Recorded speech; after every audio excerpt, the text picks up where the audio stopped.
Hi guys, it's Archivist here, and today I have a review for the PC version of LEGO Marvel Superheroes. When you first look at this game, you will see two major influences, LEGO and Marvel. Interestingly enough though, playing through the whole game, it really felt like a Marvel game more than it did a LEGO one. This isn't because I didn't think the LEGO portion of the game was done well, but instead because the Marvel theme was so perfectly executed in almost every conceivable way. When it comes to the story of LEGO Marvel, the real genius comes in not in the overall plot, but instead the execution of its narrative style. Yet again, Dr. Doom is out to take over the world with his aptly named Doom Ray of Doom. In order to power the device, he needs cosmic bricks which are taken from the remains of the Silver Surfer's board. Nick Fury tasks the many heroes of Marvel with retrieving the bricks before Doom can put his plan into motion. The story is told primarily through in-game cutscenes which are done very well. Not only are they genuinely funny, but the voice acting was of a surprisingly high standard. There are some real heavyweights in here such as Nolan North, Troy Baker, and perhaps most notably Clark Gregg. A special mention has to go to the animators who have done an amazing job of not only bringing the figures to life, but also making each one feel distinct by capitalising on unique traits that the hero is known for. In terms of length, the main campaign is similar to LEGO Batman 2 and is also set out in a similar way. Of course, a great benefit of using a LEGO style is that it can get away with some fairly outlandish plot devices without ever seeming inappropriate. For example, the fact that pretty much every Marvel super team features in the story feels not only natural, but even inevitable. In a nutshell, the story of LEGO Marvel is all about charm, fan service, and jokes that are so bad they're good.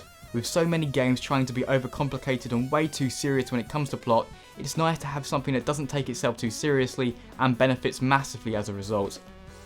The gameplay in LEGO Marvel can be split into three main categories. There's combat, puzzle solving, and free roaming.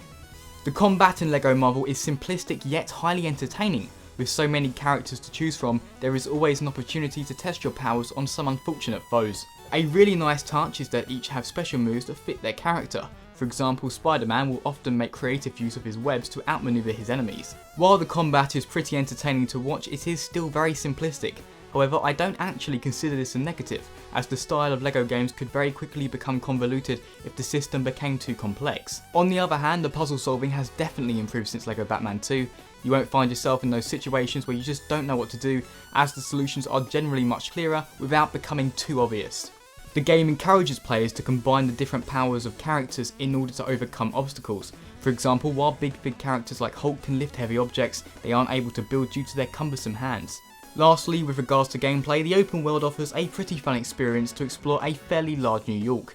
While it's by no means the biggest New York in gaming, it does have a great deal to it. For example, landmarks such as the X-Mansion and Stark Tower create the sense you are really in the Marvel universe.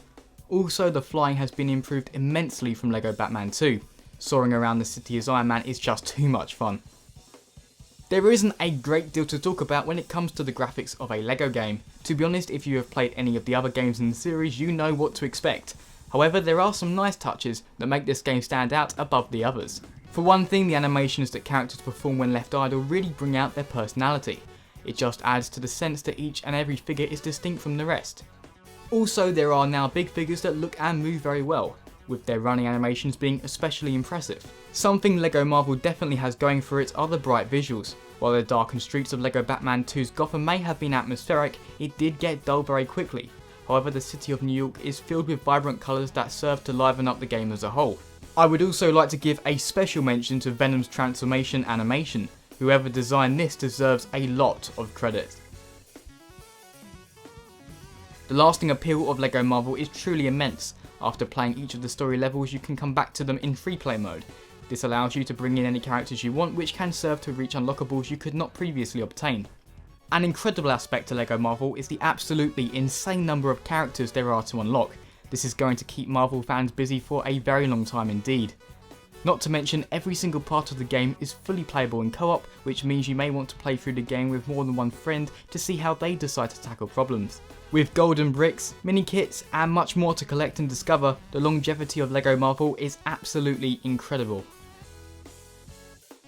In conclusion, LEGO Marvel is genuinely one of the best games I have played in a very long time. The game industry at the moment seems to be so obsessed with ultra realistic settings that sometimes fun just gets left behind. LEGO Marvel offers a demographic defying experience that will appeal to pretty much anyone, be you a Marvel fan, LEGO fan, or just someone who likes fun. With this in mind, I award LEGO Marvel Superheroes for PC a 9.5 out of 10. As always people, thanks very much for watching, and see you next time.